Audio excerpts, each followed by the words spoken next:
નમસ્કાર વિદ્યાર્થી મિત્રો.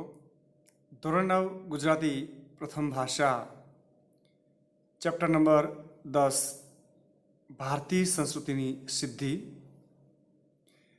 તેના નિબંધકાર છે વિનોબા ભાવે. જન્મ 11/9/1895, અવસાન 15/11/1982. વિનાયક નરહરી ભાવે વિખ્યાત વિનોબાની નામે રાયગઢ જિલ્લાના ગાંગોડે ગામમાં તેમનો જન્મ થયો હતો. તેઓ આચાર્યના ઓલવણા નામ સાથે પ્રસિદ્ધ હતા. ગાંધીજીના અનુયાયી અને ભૂદાન ચળવળના પ્રણીતા હતા. તેઓ મૌલિક ચિંતક અને લેખક હતા. તેમણે ભગવદ્ ગીતાનો મરાઠી ભાષામાં અનુવાદ કર્યો હતો. ગીતા પ્રવચનો, ભારતની તમામ ભાષામાં અનુવાદિત વિચારપોથી, સ્થિતપ્રજ્ઞ દર્શન, મધુકર, ક્રાંતિ દર્શન, સ્વરાજ્ય શાસ્ત્ર, ભૂદાન ગંગા ભાગ 1-10 તેમના મહત્વના પુસ્તકો છે. તેમણે રેમન મેગ્સેસ એવોર્ડ તથા ભારત રત્નથી સન્માનિત કરાયા હતા. વિનોબા ભાવે ભારતીય સંસ્કૃતિની સિદ્ધિ નિબંધમાં સંસ્કૃતિ, પ્રકૃતિ અને વિકૃતિ વચ્ચેનો ભેદ ઉદાહરણોથી સમજાયો છે. વિકૃતિનો અસ્વીકાર અને પ્રકૃતિને સંસ્કૃતિનું રૂપ આપવાની ભલામણ લેખકે કરી છે. ભારતીય સંસ્કૃતિની પ્રયોગશીલતાનો લેખકે મહિમા કર્યો છે. ભારત દેશનો વિચાર વૈભવ અદ્ભુત છે એમ કહી લેખકે ભારતીય સંસ્કૃતિની ખૂબ સચોટ રીતે સમજાવી વિવિધતામાં એકતાની વિશેષતા દર્શાવી છે, વિશેષતા સ્પષ્ટ કરી છે.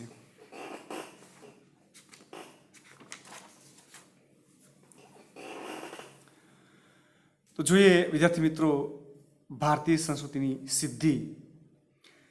પ્રકૃતિ એટલે સહજ સ્વભાવ. કોઈ પણ વ્યક્તિનો સ્વભાવ હોય, નેચર જેને આપણે કહીએ, તો પ્રકૃતિ એટલે સહજ સ્વભાવ. સંસ્કૃતિ એટલે સહજ સ્વભાવથી ઉપર ઉઠવું. આપણો જે સહજ સ્વભાવ છે, તો એ સહજ સ્વભાવમાંથી એ આપણો જે મૂળ જે નેચર છે એમાં કંઈક સુધારો કરવો, એમાં કંઈક બદલાવ લાવો, સારો એવો બદલાવ. તો સંસ્કૃતિ એટલે સહજ સ્વભાવથી ઉપર ઉઠવું. અને વિકૃતિ એટલે સહજ સ્વભાવથી નીચે પડવું. સારો સ્વભાવ તો નહીં, પણ જે આપણો સહજ સ્વભાવ છે એ સહજ સ્વભાવથી પણ આપણે નીચા જઈએ સંસ્કારોની બાબતમાં. પ્રકૃતિ વચ્ચે છે, નોર્મલ છે, સહજ છે. એટલે પ્રકૃતિ એટલે સહજ સ્વભાવ, સંસ્કૃતિ એટલે સહજ સ્વભાવથી ઉપર ઉઠવું, વિકૃતિ એટલે સહજ સ્વભાવથી નીચે પડવું. અને એમાં પ્રકૃતિ એ વચ્ચે છે, નોર્મલ છે, સામાન્ય છે, સહજ છે. માણસની એક પ્રકૃતિ હોય છે, નેચર હોય છે. કોઈ પણ વ્યક્તિનું એક નેચર હોય છે. એક સંસ્કૃતિ અને એક વિકૃતિ. ભૂખ લાગે છે અને ભૂખ લાગતા માણસ ખાય છે. ભૂખ લાગે છે અને ભૂખ લાગતા માણસ જમે છે. તે એની પ્રકૃતિ છે, એ આપણો સહજ સ્વભાવ છે. ભૂખ ન લાગવા છતાં માણસ ખાય છે. ઘણા ખાવધારા લોકો હોય છે, એ ભૂખ ન લાગવા છતાં આચર કુચર કંઈક ને કંઈક એ ચાવતા જ હોય. તો ભૂખ ન લાગવા છતાં માણસ ખાય છે, એ એની વિકૃતિ છે. અને ભૂખ લાગવા છતાં આજે મારે 11 છે, આજે મારે એકાદશી છે, આજે મારે વ્રત છે, એટલા માટે ભગવત સ્મરણ માટે માણસ ખાતો નથી. એ એની સંસ્કૃતિ છે, એ એના સંસ્કાર છે. આમ ઉપવાસ કરવો એ સંસ્કૃતિ છે. આપણે મહેનત કરીને ખાઈએ છીએ તે આપણી પ્રકૃતિ છે. ખાવું હોય તો મહેનત કરવી જોઈએ, તો એ આપણી પ્રકૃતિ છે. આપણે જાતે મહેનત કરવાનું ટાળીશું, બીજાની મહેનતનું લૂંટીને ભોગ ભોગવતા રહીશું, તે આપણી વિકૃતિ છે. કોઈનું હડપ કરી લેવું, જાત મહેનત ન કરવી અને બીજાની મહેનતનું લૂંટી લેવું અને ભોગ ભોગવવો, તો ખરેખર એ આપણી વિકૃતિ છે. આ વસ્તુ ભલે મોટા ભાગના માણસોમાં દેખાતી હોય, તેમ છતાં આ માણસની પ્રકૃતિ નથી, વિકૃતિ છે. ભલે ને આ પ્રકારની વિકૃતિ પ્રાચીન કાળથી આજ સુધી દેખાતી હોય, અત્યાર સુધી ચાલતી આવતી હોય, તેમ છતાં આ કદાપી સંસ્કૃતિ હોઈ શકે નહીં. કોઈની મહેનતનું, કોઈનું પરસેવાનું રાખવું, ઓછું વેતન ચૂકવવું, તો એ ખરેખર માણસની એ વિકૃતિ છે. મહેનત કરતાં ઓછું વેતન ચૂકવવું એ પણ માણસની એ વિકૃતિ જ કહેવાય. ખરેખર કોઈની મહેનતનું લેવું જોઈએ નહીં.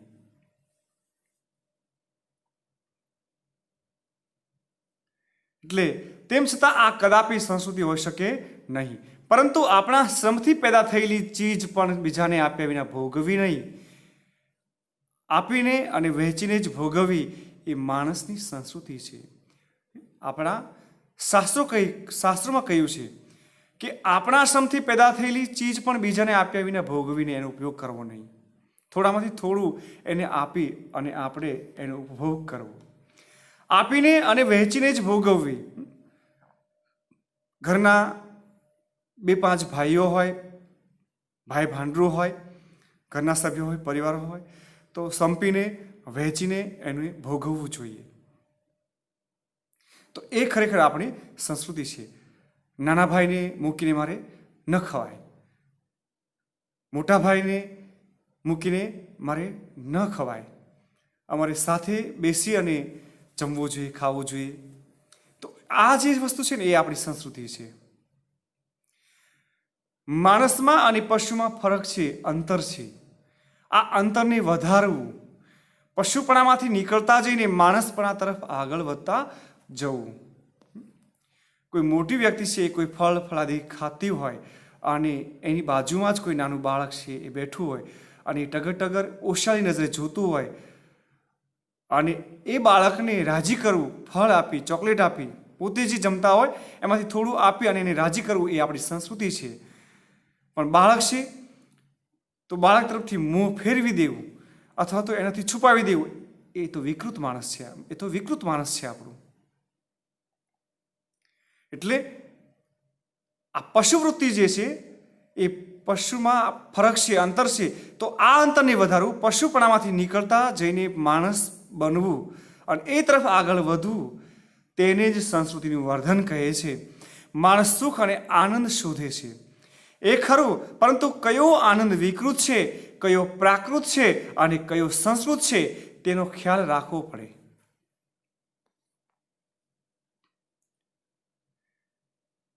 આજે માણસ સુખની શોધમાં આડીધડ દોટ મૂકી રહ્યો છે.